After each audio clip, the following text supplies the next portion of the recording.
you consult with the president?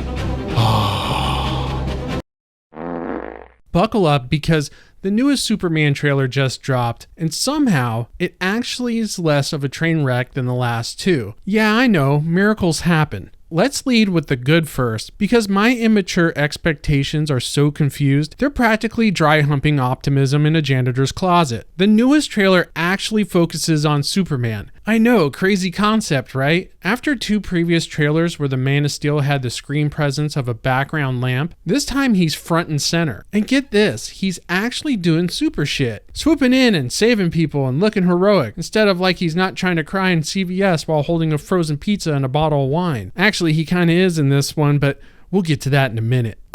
Your actions. Let's pause here, because I've seen IQ refugees complain about this moment on X. This woman would be absolutely dead, by the way, if this wasn't a cartoon of a movie. Like, obliterated. She just got hit by a 6'3" bullet. Alright, chill out, Neil deGrasse Tyson. It's a movie, not a damn physics textbook. Go outside, nerd.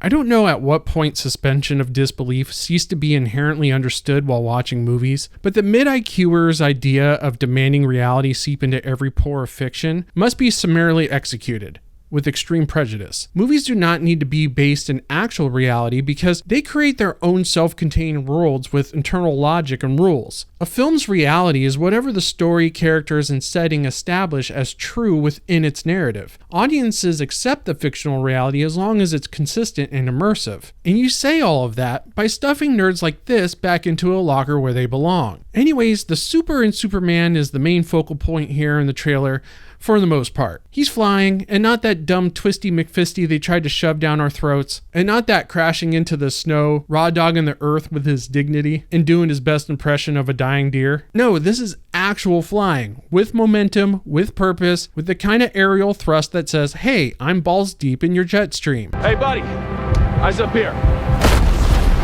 This is the moment where I said, there it is, there's the Superman I know. In fact, this is the only moment where it truly feels like Superman and not Clark Kent. Not back of a Prius soup kitchen Clark, not oops I fell in the snow again Clark, not please like me I'm relatable Clark, but actual red underwear on the outside, confident, wink at danger, big blue Boy Scout with a spine and one hell of a model American Superman. This little cocktail of lighthearted sass and balls of steel bravery, it's not just a throwaway line. It's the first time the previews actually remembers how Superman's been written in the comics for the past 86 goddamn years. He's the hero you want to look up to. Like literally, because the man just said eyes up here and then he penetrated the sky like it's a cellmate. It's charming without being a prick. It's confident without smelling like Axe body spray. This is the kind of moment that was missing in Snyder's Superman. But unfortunately, I get the feeling that this is one of few actual Superman moments we're going to get in this. I hope I'm wrong, but I doubt it. There are other weaponized wholesome moments in the trailer, like melt your heart, call your mom, maybe you should stop being a douche on the internet for 5 minutes level wholesome. Martha Kent, our queen of the cornfields and unconditional love, says, I cleaned your boots. I'll go get them for you. And just like that, boom, your cynical heart sprouts a daisy. Because let's be real, Superman might lift satellites, but it's Ma Kent who keeps his soul from turning into Omni-Man. This woman raised a walking WMD in spandex who could fold you like a beach chair and turn your ribs into origami, and she's still out here making sure his boots are clean, like he's going off to picture day. It's soft, it's tender, it's like getting a text from your dad that just says, proud of you with a period at the end. Just raw Midwestern emotion. And it works, because at best, Superman isn't just muscles and flight, it's about the humble, grounded love that built him. It's the kind of love that says, hey, I know you can deflect bullets, but I'm still going to make sure you don't track mud into my damn house. And honestly, for the past 15 years, cinema's been dodging wholesomeness like it owes it child support. Every time a character tries to express a genuine emotion, some studio exec kicks the door down like the Kool-Aid man screaming, what if instead he has PTSD and a drinking problem? But this newest Superman trailer isn't really selling the movie either. No longer is James Gunn using the Man of Seasonal Depression opening. You know, the one where Superman crash lands into the snow like a rejected god, and he just lays there beat up, motionless, marinating in his own shame, like he just failed No Nut November on day 2. That's until Crypto the dog shows up and uses him as a chew toy, gnawing on his dignity while the camera lingers. Nope, no more limp crashes into the sadness snow. No, they found fresh new terrain to make Superman look like he forgot his purpose and all of his meds. But first, the good with this scene, because there is a little bit of good. It comes right off the bat and seems like it's going to be a strong scene. And let me tell you, the best part of this scene isn't what he says, it's how he says it. Superman. Miss Lane. The way Corenswet's Superman hits her with that Miss Lane is straight up verbal foreplay. It's dominant and assertive. This is big caping energy. He leans forward just slightly, eyes locked in, body language radiating confidence like the sun just finished edging him. Now, I'm not saying it's Christopher Reeve levels of subtle transformation. That iconic neck drop and slouch, shifting to a chest out Chad ding in one extremely subtle motion. Some blush on.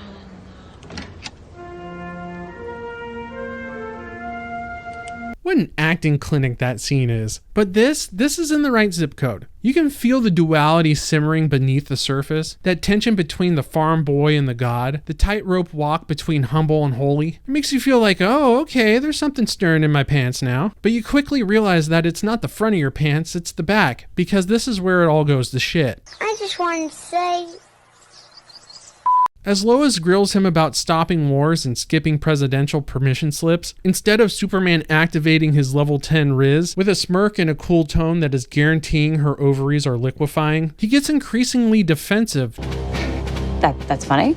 My actions? I stopped a war. I wasn't representing anybody except for me and doing good. People were going to die. The estrogen coming from Corenswet's delivery hits the screen so hard I had to pause and check if my laptop started ovulating. There's enough feminine energy here to summon a target manager by first name. Superman doesn't act like this because he's fucking Superman, not your emotionally unavailable ex-boyfriend. He's the walking embodiment of power, virtue, and cosmic testosterone. He bench presses planets for breakfast. He doesn't flinch under pressure. He is the pressure, sweetheart. Superman doesn't explain. Superman doesn't negotiate his greatness. Superman makes you rethink your attitude with a single eyebrow raise. That's the Superman who doesn't wilt under the tiniest bit of scrutiny. He radiates confidence like a nuclear reactor. The second he starts whining and his voice is cracking, the myth crumbles. He's no longer the last son of Krypton. And dare to criticize this scene and you have the human equivalent of a low battery warning chiming in. MFs when Superman has any sort of actual emotion, vulnerabilities, and isn't written like a perfectly stoic Giga Chad who just grins all the time. This right here is part of a wider problem of why movies suck today. The demand that the hero reflects us, rather than the hero representing who we should aspire to be. The need for a reflective hero is only there to validate shitty lives made by terrible choices like smoking crack or asking for life advice on Reddit. In the previous trailers, the physical flinch bothered people because a can of Hormel baked beans flying foul off Superman's brainstem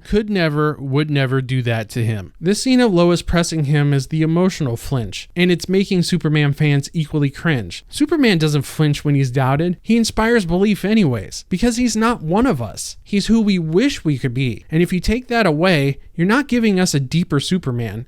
You're giving us a taller Clark Kent with emotional issues and a crisis of masculinity. And no one's inspired by that, not Lois, and definitely not the audience. There's other little things that are troublesome, like Superman getting his face pushed through the pavement, not on, through. It doesn't make me go, holy shit, who's strong enough to do that? It makes me go, holy shit, why is Superman so pathetic? And then there's all these shots of selfies and people recording Superman with their cell phone. We should be aspiring to be more like him. Instead, the trailer shows him being consumed by the same narcissistic surveillance loop as the rest of us. It's the cheap joke at people who are too full of themselves to be concerned about the danger themselves or others are in. But it's not funny because in reality, it's one we live in on a second-by-second basis. Watching scenes like this in a movie is like going to a ball game and watching it through a phone screen from the person sitting in front of you. You could have got a better angle and cheaper parking at home. And then look at this beaut of a crowd. This is the citizenry of Metropolis. If these people moved in, I'd be moving the hell out. Half of them look like they haven't seen the sun since the Obama administration, and the other half is dressed like they raided a Seattle thrift store. Those mustard-colored outfits are giving off serious expired condiment vibes. Failed startup company, goofy-ass looking rejects. The whole lot of them. Get out of my face. You don't belong in polite society. Trailer after trailer, clip after clip, teaser after soul-sucking teaser, and there's one thing that keeps creeping up in my mind like a reoccurring rash from a dirty hot tub. Every single time Superman is on screen, he looks like he's struggling. Struggling to stand, struggling to speak, struggling to lift, struggling to smile, struggling to fucking exist. This is Superman as written by James Gunn, and he seems like someone who thinks confidence is toxic and strength is problematic. At a certain point, you realize this version of Superman isn't a power fantasy. He's a burnout who could barely fit in a suit. And that's the thread. It's not just a scene here or a bad line there. It's that every frame is drenched in struggle. The problem is, the preview fails to convince me that his struggle is my struggle. His efforts doesn't seem to be the noble, inspiring kind. No, they seem to be more of the kind that makes you want to say, bro, take a nap and drink some electrolytes. You're not well. And that's the tragedy, isn't it? They promised us a Superman who flies like a god, saves like a hero, flirts like a man who knows where the clitoris is but doesn't give a shit, and just when you thought, hell yeah, daddy's home, they rug pull us and give us a flinching, emotionally constipated demigod who looks like he's one mean tweet away from taking a mental health day in the Fortress of Solitude and crying his gluten-free vegan muffin. Superman is supposed to make you believe a man can fly, not spiral. We don't need another brooding, backpedaling, emotionally neutered doormat of a man. We need a Superman who inspires, not overshares, who lifts planes, not narrates his inner pain like he's auditioning for Euphoria. So yeah, this trailer is an improvement, but the bar was so low it was underground helping the Mole Man bench press. And if this is our North Star for hope, we're lost in the dark, holding our phones up, filming our own collapse. Roll credits. Do yourself a favor, smash the like button, hit subscribe, and turn on the notification bell for more of my award-winning personality to fix your day. Not that I care about it or anything, but I got you. I'm out of here.